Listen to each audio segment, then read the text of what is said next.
자, 오늘 제목이 뭐예요? 절망의 끝에서 부르는 소망의 노래. 오늘 본문에 보면 다윗이 굉장히 절망 가운데서 기도했는데 마지막 절에 보면은 어떻게 됐습니까? 6절에 보니까 내가 여호와를 찬송하리니 이는 주께서 내게 은덕을 베푸심이니라. 왜? 하나님께서 은덕을 베푸시는 것을 기도하는 중에 느껴지고 발견된 거예요. 처음에는 굉장히 절망 가운데 하나님께서 응답하지 않은 것처럼 보였는데 오늘 그런 밤이 되기를 바랍니다. 우리는 하나님 말씀을 통해서 우리가 답을 찾고 응답을 받는 거예요. 아, 그러면 이렇게 기도하는 거구나. 다윗이 이렇게 기도해, 우리도 이렇게 기도하면 되겠구나. 이런 것들을 느끼는 겁니다. 그래서 기도를 뭐라 하냐면 거룩한 탄식이라고 합니다. 거룩한 탄식. 이게 탄식이 그냥 탄식이 아니라 거룩한 탄식이에요. 다윗이 엄청나게 탄식의 기도를 하고 있는데 이게 바로 응답을 생각하면 하나님과의 소통의 시간이라고 하면 되면 거룩한 탄식에 기도의 문을 열어라, 이런 얘기예요. 오늘 여러분들 힘든 거 있습니까? 지금 가장 힘든 게 뭐가 있습니까? 거룩한 탄식의 기도의 시간이 되기를 바랍니다. 자, 그러면은 기도의 시작이 뭐냐? 주부 보고 하세요. 기도의 시작은 뭐냐? 기도의 시작은 바로 고통을 가지고 하나님께 나아가는 것이에요. 내가 고통의 시작, 이게 기도의 시작이에요. 그 빌립보서 4장 6절부터 7절에 보더라도 뭐랬습니까? 아무것도 염려하지 말고, 염려거리가 있어. 그게 바로 어떻게 하냐? 염려하지 말고 이걸 가지고 기도하러 가라. 오직 기도한 거로 감사함으로 하나님께 하리라. 그래야 모든 지각이 뛰어난 하나님의 평강이 그리스도 예수 안에 너희 마음과 생각을 어떻게 해요? 지키시리라. 고난인 곧 기도의 시작입니다. 그렇죠? 그러면 고난이 올 때 에레미야는 어떻게 됐느냐? 에레미야 33장 3절에 보니까 너는 내게 에레미야가 시우대 뜰에 갇혀 있을 때에 하나님께서 얘기하는 거예요. 그에게 말씀이 임하여 가라사대 너는 내게 풀어주지라. 어떻게? 그러면 내가 응답하고 네가 알지 못하는 코고물의 비밀한 것을 알게 하리라. 우리는 하나님 앞에 정직하게 나가는 거예요. 고난이 올 때 우리는 어떻게 나가라고요? 하나님 앞에 정직한 외침을 하는 거예요. 정직하게. 솔직히 아프면 아프다고 하고 고난은 힘들면 힘들다고 하고, 이게 정직이에요. 인생의 깊은 터널 속에 갇힌 것 같이 느껴질 때 우리는 기도를 해도 목구름에 가린 것처럼 아무 음성이 들리지 않는다 할지라도, 고통의 시간이 끝이 보이지 않는 것처럼 계속해서 고난이 계속된다 할지라도 우리는 어떻게 해야 돼요? 하나님 앞에 정직하게 나가면 돼요. 하나님 앞에 정직한 겁니다. 다윗이 그랬습니다. 다윗이 지금 또 이제 설명하겠습니다. 오늘 본문의 다윗은 원수들에게 애워싸여서 생명의 굉장히 위협을 느끼고 있는 거예요. 그래서 하나님의 없는 것 같이 느껴졌어요. 하나님은 그에게 침묵하고 계셨어요. 기도를 하는데 하나님은 침묵하고 계신 거예요. 이 시는요, 처참한 하나님 앞에 탄식하는 기도예요. 그런데 이 탄식으로 시작해서 어떻게 되느냐? 정말 기쁨의 찬송으로 끝이 나는 거예요. 사람은 어떻게 절망의 끝에서 소망의 노래를 부를 수 있을까요?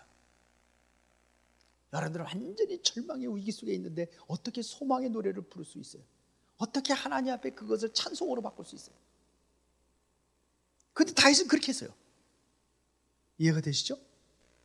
자, 그러면 우리의 삶의 어려움을 걸어내는 기도의 원리가 뭐냐 이거죠. 첫 번째로 주보에 나와있죠. 첫 번째로 어떻게 해요? 정직하게 자신의 고통을 하나님 앞에 정직하게 인정하는 겁니다. 이것이 바로 절망을 소망으로 바꾸는 첫걸이 뭐냐? 하나님 앞에 정직하게 인정하는, 고통을 정직하게 인정하는 거예요. 그래서 여기에 보면은요, 1절부터 2절에 보니까는 다윗이 계속 반복해서 고백하는 게 있어요. 그게 뭐예요? 여호와여 어느 때까지니까. 봅시다. 첫 번에 부르면서 여호와여 어느 때까지니까. 나를 영원히 잊으시나이까? 주의 얼굴을 나에게서, 또 여기 보세요. 또 어느 때까지 숨기시겠나이까? 그 다음에 2절에 보니까 나의 영혼이 번민하고 종일토록 마음에 근심하기를, 또 뭐예요? 어느 때까지 하오? 내 원수가 나를 치며 자랑하기를 어느 때까지 하오? 원수가 나를 치고선 지가 승리했다고 자랑한다는 거예요. 그 어느 때까지? 이게 우리는 시니까 그냥 여러분들은 그냥 어떻게 느껴집니까? 다윗은 심중에 굉장히 고통을 하나님께 그대로 토로하는 거예요. 내가 지금 이런 고통 중에 있는데 어느 때까지 하나님께서는 침묵하고 계시겠습니까? 이런 기도입니다. 본인의 답답함을 숨기지 않고 하나님 앞에 그대로 드러내는 거예요. 우리의 신앙의 체면도 버릴 수 있어야 돼요. 신앙의 체면을 버려라. 이게 다시 말하면 내가 하나님 앞에 거룩한 것처럼 다른 사람에게 보여줄 때는 신앙이 좋은 것처럼 그렇게 보여주려고 힘쓰지 말라는 거예요. 정직의 탄식입니다. 내면에 내가 슬프고 내면의 고통과 내면에 어떠한 그 불안이 있다면 하나님께 그대로 토로하는 겁니다. 다윗이 그런 거예요. 그런 게 안 느껴져요? 어느 때까지? 그런 얘기예요. 내가 고통 속에 계속 이렇게 있는데 하나님은 어느 때까지 이렇게 지금 침묵하고 계십니까?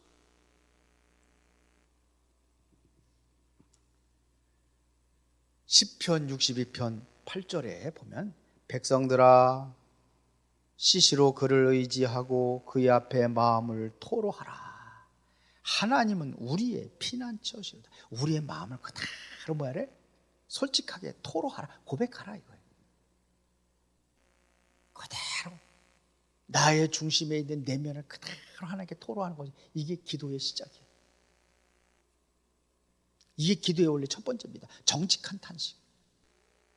다시 말해 하나님 앞에 내 마음을 다 쏟아놓으라. 다윗이 그렇게 기도하고 있잖아요. 맞아요? 두 번째는 간절한 간구예요. 간절하게 영적인 눈이 열려지기 위해서 간절한 간구를 합니다. 이것은 다시 말해 나의 환경보다도 하나님을 바라보는 기도를 하는 거예요. 나에게 진정으로 영적인 눈이 열려지기 위해서 하나님 앞에 기도하는 겁니다. 다윗은 절망에 머물지 않고 하나님의 계속해서 내 인생 속에 개입하시고 내 인생 속에서 하나님께서 일하기를 원하셨단 말입니다. 그래서 뭐라고 합니까? 나의 눈을 밝혀주옵소서. 3절에 보세요. 여호와여 내 하나님이여 나를 생각하사 응답하시고 나의 눈을 밝히소서. 두렵게도 내가 사망의 잠을 찰까 하오며. 네 사망의 잠에 잠지 않도록 잠에서 깨어나도록 어떻게 하세요? 나의 눈을 밝히소서. 영적인 눈이 열려지게 하옵소서. 환경이 변하기 전에 먼저 하나님을 바라보며 영적인 시력이, 영적인 눈이 회복되기를 위해서 우리를 기도하는 거예요. 주여 오늘 밤에도 나에게 영안을 열어 주옵소서. 내가 보지 못했던 것들을 보게 하옵소서. 이런 기도를 하는 겁니다. 간절한 기도. 그래서 뭐가 열렸냐? 믿음의 눈이 열렸냐? 정말로 여러분들이 영안이 열려지면은 문제가 크게 보였던 것이 문제가 어떻게 봐요? 아주 작게 보여요. 어떻게 나오느냐? 아무것도 아니야. 뭐 엄청난 문제 큰 거지. 그건 문제 아니야. 이렇게 보일 정도로 영안이 열려지면은 하나님이 크게 보이고 문제는 어떻게 보이느냐? 작게 보이는 거예요. 이게 응답이에요. 응답 중에 응답. 그래서 에베소서 1장 17절 18절에 제가 읽어드리겠습니다. 우리 주 예수 그리스도의 하나님 영광의 아버지께서 지혜와 계시의 영을 너에게 주사. 지혜와 계시의 영을 너에게 주사. 하나님을 알게 하시고. 하나님을 어떻게 알아요? 하나님께서 계시해 줘야 하는 거예요. 하나님께서 지혜의 눈을 열어줘야 하나님을 아는 거예요. 이 백성이 왜 망하느냐? 지식이 없어서 망한다 하는데 그건 무슨 지식이냐면 하나님을 아는 지식을 얘기하는 거예요. 그래서 하나님을 알게 하시고 너희 마음의 눈을 밝히사 그의 부르심의 소망이 무엇이며 성도 안에서 그 기업의 영광의 풍성이 무엇이며, 이게 믿음의 눈이 열려지면요, 하나님을 알게 하고 마음의 눈이 열려져 가지고 그의 부르심의 소망이 하나님께 나를 부르셔서 하나님의 소망이 무엇인지를 알게 한다는 거예요. 성도 안에서 그 기업의 영광이 풍성한 기업, 하나님의 하늘나라의 기업을 알게 하신다. 이게 에베소서 1장 17절 18절이에요. 그리고 세 번째는 확신과 신앙입니다. 찬양입니다. 나의 문제는 변함이 없어요. 그런데 뭐가 오느냐? 하나님의 믿음에 확신이 오니까 뭐예요? 찬양이 나오는 거예요. 문제는 있는데 아직 문제가 해결된 게 아닌데도 하나님께 이렇게 드리니까 이게 응답으로 여겨지니까 하나님을 찬양하는 거예요. 문제가 문제처럼 보이지 않으니까 하나님을 찬양할 수가 있는 거예요. 하나님은 변함없는 인자하심, 확실한 그것이 믿어지니까 하나님을 찬양하는 겁니다. 나는 오직 주의 사랑을 의지하여 싸우니, 오늘 5절이거든. 나는 오직 뭘 의지해요? 주의 사랑을 의지하여 싸우니. 상황이 변하지 않았는데도 불구하고 어떻게 해요? 나는 오직 주의 사랑을 의지하여 싸우니. 하나님의 사랑은 변치 않는 사랑인 걸 믿으십니까? 예. 언약적인 사랑을 얘기하는 거예요. 이게 하나님의 언약적인 사랑을 내가 붙다는 거예요. 그러면 뭐가 오느냐? 응답이 확신이 오는 거예요. 언약이 내가 확실하게 붙잡아지면, 그것이 언약이 믿어지면 뭐가 와요? 이것이 뭘로 연결돼요? 응답으로.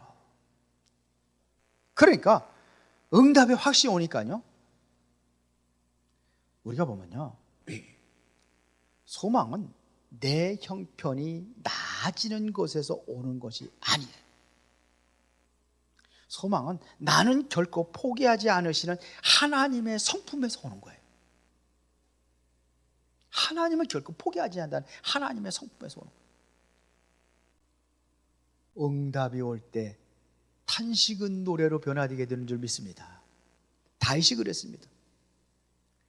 예레미야가 3장 22절 20절에 보니까 22절 여기 보면은 20절에서 22절이에요.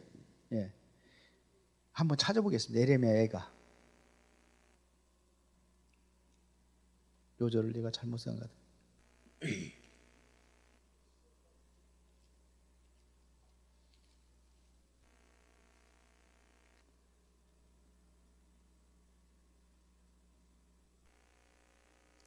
22절부터입니다. 22절부터. 여호와의 인자와 긍휼이 무궁하심으로 우리가 진멸되지 아니함이니이다. 그러면서 이것들이 아침마다 새로우니 주의 성실하심이 크시로소이다. 22절부터 23절입니다. 여호와의 인자와 긍휼이 무궁하시. 하나님의 인자와 긍휼이 어떻게 해요? 무궁하셔요. 그래서 우리는 결코 뭐하다? 진멸될 수 없다. 이것들이 아침마다 새로워지니 주의 성실하심이 크시로소이다.